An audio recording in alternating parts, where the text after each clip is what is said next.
मैं हूं आपके साथ अजीत श्रीवास्तव और आप देख रहे हैं द हैप्पीनेस चैनल।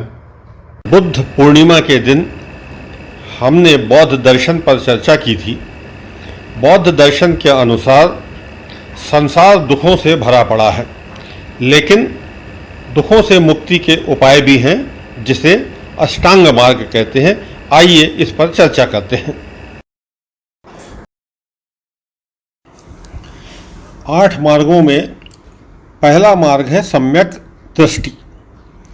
सम्यक दृष्टि का अर्थ होता है संतुलित और सही दृष्टि होना। अब यदि आप डॉक्टर के पास जाएंगे तो वो बताएगा कि अगर आपकी आँख 6/6 है तो आपकी दृष्टि सही है, लेकिन यहाँ सम्यक दृष्टि से अर्थ है जो चीज़ जैसी है उसे उसी रूप में देखना। अब आप कहेंगे कि हम तो जो चीज़ जैसी है उसको वैसा ही देखते हैं, जैसा हमारी आँख हमको दिखाती है वैसा हम देख लेते हैं। लेकिन सही बात यह है कि हमारी आँखों के देखने की क्षमता भी बहुत सीमित है। आप इससे अंदाज़ लगाइए कि पृथ्वी गोल है लेकिन हमको चपटी दिखाई देती है। पृथ्वी सूरज के चक्कर लगाती है लेकिन हमको सूरज पृथ्वी के चक्कर लगाता हुआ दिखाई देता है। और तो छोड़िए, जितनी क्षमता है उसमें भी हम केवल वही देखते हैं जो हम देखना चाहते हैं। अब तुलसीदास जी का उदाहरण लीजिए। वो अपनी पत्नी से मिलने के लिए रात को उसके गांव में उसके घर पे पहुंचते हैं। एक ही तरीका है कि दीवार को किसी तरह कूद कर अंदर जा सके। अब वो रस्सी की तलाश में थे तो दीवार पे लटका हुआ सांप उनको रस्सी दिखाई देता है। वो सांप को रस्सी की तरह उपयोग कर लेते हैं। जब हम किसी सिनेमा हॉल में होते हैं, हमको बहुत अच्छे से ये बात मालूम है कि सामने पर्दे के ऊपर लाइट और साउंड इफ़ेक्ट्स के अलावा और कुछ भी नहीं है, लेकिन वहाँ पे हम अभिनय कर रहे पात्रों के साथ भावनाओं में बह जाते हैं, उनके दर्द में दुखी हो जाते हैं। कई लोगों को तो मैंने सिनेमा हॉल में बैठ के रोते हुए देखा है। आइए जानते हैं कि बुद्ध किस दृष्टि की बात कर रहे हैं।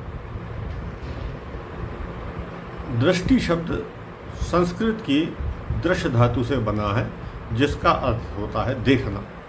देखने की क्रिया में 2 चीज़ें होती हैं, एक तो दृश्य जिसे देखा जा रहा हो और दूसरा है दर्शक जो देख रहा है। जब किसी दृश्य को उसकी समग्रता में, परिपूर्णता में जब देखा जाता है तब हम इसको कहते हैं दर्शन। इसीलिए जब आप भगवान के मंदिर में जाते हैं तो हम ये नहीं कहते कि भगवान को देखने जा रहे हैं या भगवान का दृश्य देखने जा रहे हैं, बल्कि ये बोलते हैं कि भगवान के दर्शन करने जा रहे हैं।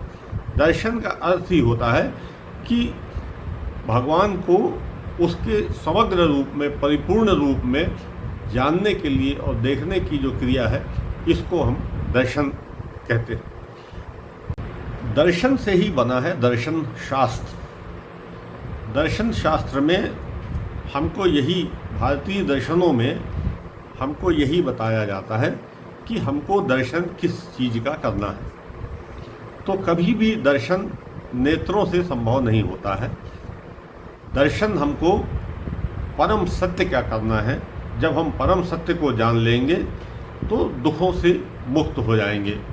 और भारतीय दर्शन की अवधारणा यही है कि मनुष्य को दुखों से मुक्त होना है। दुखों से मुक्त होने के लिए उसे परम सत्य को जानना है, उसके दर्शन करना है। इसलिए हम इसको दर्शन शास्त्र कहते हैं। और इस दर्शन को हम अपनी अंतर्दृष्टि से कर सकते हैं।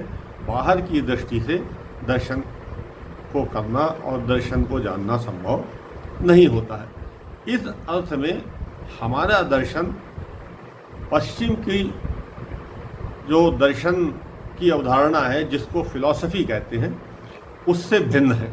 पश्चिम का दर्शन हमारे दर्शन से भिन्न है। पश्चिम में उसे फिलॉसफी कहते हैं। फिलॉस का अर्थ होता है प्रेम और सोफिया का अर्थ होता है ज्ञान। फिलॉसफी का अर्थ होता है ज्ञान के प्रति प्रेम या ज्ञान के प्रति अनुराग। तो पाश्चात्य दर्शन है वो हमें ये सिखाता है कि हमें ज्ञान प्राप्त करना है, जबकि भारतीय दर्शन हमको ये बतलाता है कि हमको परम सत्य के दर्शन करना है, जिससे हमको दुखों से मुक्ति मिल सके। ज्ञान भी अपने आप में बहुत महत्वपूर्ण चीज़ है। ज्ञान योग हमारे यहाँ माना जाता है और ज्ञान योग के माध्यम से भी ईश्वर की प्राप्ति हो सकती है, मोक्ष की प्राप्ति हो सकती है। ये हम जब सांख्य दर्शन पढ़ेंगे तब हम इसका भी अध्ययन कर सकेंगे। अब हम समझते हैं कि बुद्ध जिस दृष्टि की बात कर रहे हैं, सम्यक दृष्टि, उसका अर्थ है सत्य को सत्य जानना, असत्य को असत्य जानना, जो शाश्वत है, जो नित्य है, उसको पहचानना, जो क्षणभंगुर वस्तुएं हैं, जो आज हैं कल नहीं होंगी, जिनका नाश हो जाएगा, उनको पहचानना। जब यह दृष्टि प्राप्त हो जाएगी तब आपको आगे के जो 7 मार्ग उनने बतलाए हैं उन पे चलने के लिए अपने आप मार्ग प्रशस्त होता चला जाएगा। बुद्ध ने दूसरा मार्ग बताया है सम्यक संकल्प। स्वाभाविक है, जब आपकी दृष्टि सही हो गई तो आप जो भी संकल्प करेंगे वो भी आपका संकल्प सही होगा। संकल्प आप परम सत्य को जानने का ही करेंगे, दुखों से मुक्ति प्राप्त करने का ही करेंगे। छोटी मोटी सांसारिक चीज़ें और सांसारिक उद्देश्य प्राप्त करने के लिए संकल्प नहीं करेंगे। तीसरा मार्ग बुद्ध बताते हैं सम्यक वाणी। स्वाभाविक है, आपकी दृष्टि जब सही हो जाएगी, संकल्प सही हो जाएंगे, तो आप वाणी का उपयोग करने की बहुत तो आवश्यकता नहीं होगी।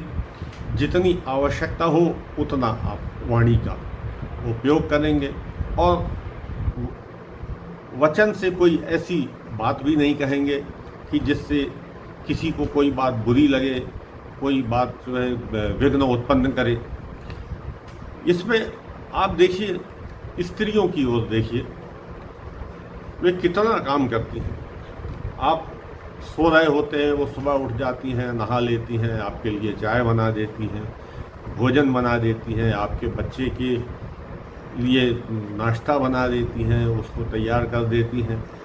और इतना काम करने के बाद भी जब भी आप देखेंगे तो पुरुष उनसे खुश नहीं दिखाई देते हैं। कभी स्त्रियों ने या पुरुषों ने कभी सोचा है कि आखिर ऐसी क्या वजह है कि वो इतना काम करती हैं, आपसे ज़्यादा काम करती हैं, इतना कष्ट उठाती हैं और फिर भी लोग उनसे खुश नहीं होते? केवल एक कारण है, वाणी पर नियंत्रण नहीं होना। वाणी इतनी खराब चीज़ है कि अगर उसका गलत उपयोग आपने कर दिया तो सारे संकल्प और सारी अच्छाइयाँ नष्ट हो जाती हैं।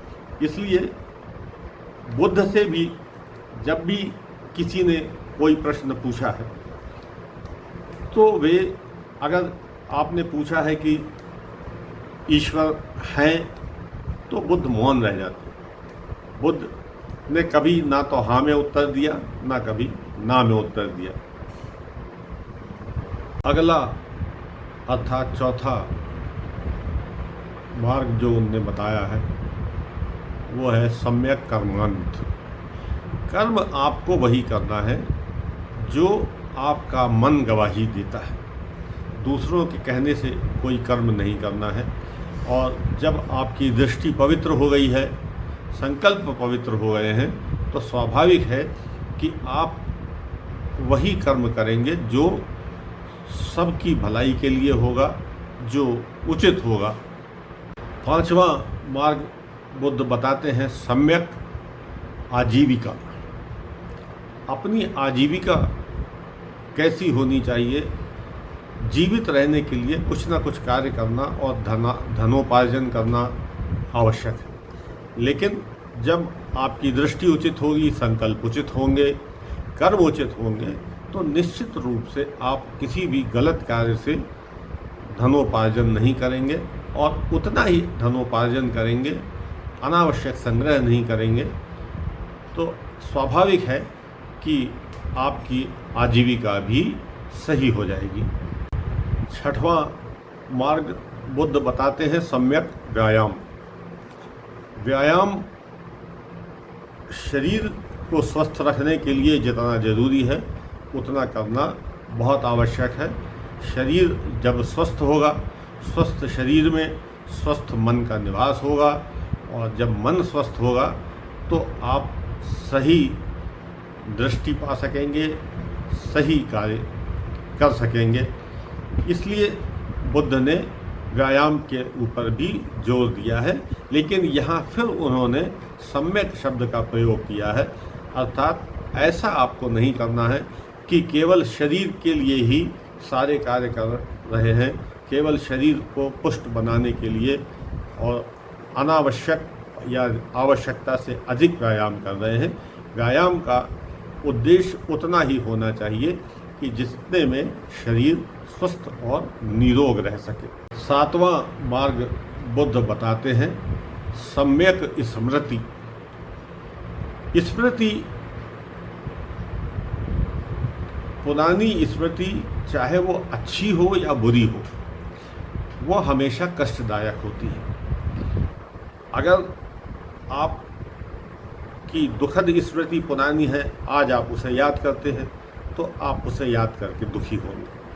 और आपकी कोई बहुत सुखद स्मृति है, जब आपके पास बहुत धन था, बहुत सम्मान था, आज अगर आप उसको याद करते हैं तो उससे भी आप दुखी होंगे, क्योंकि आज वो नहीं है।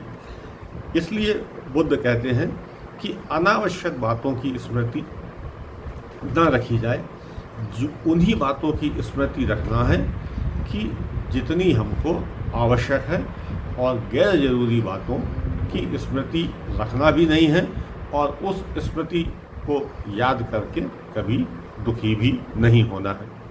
और अंतिम मार्ग जो बुद्ध बता रहे हैं वह है सम्यक समाधि का मार्ग है।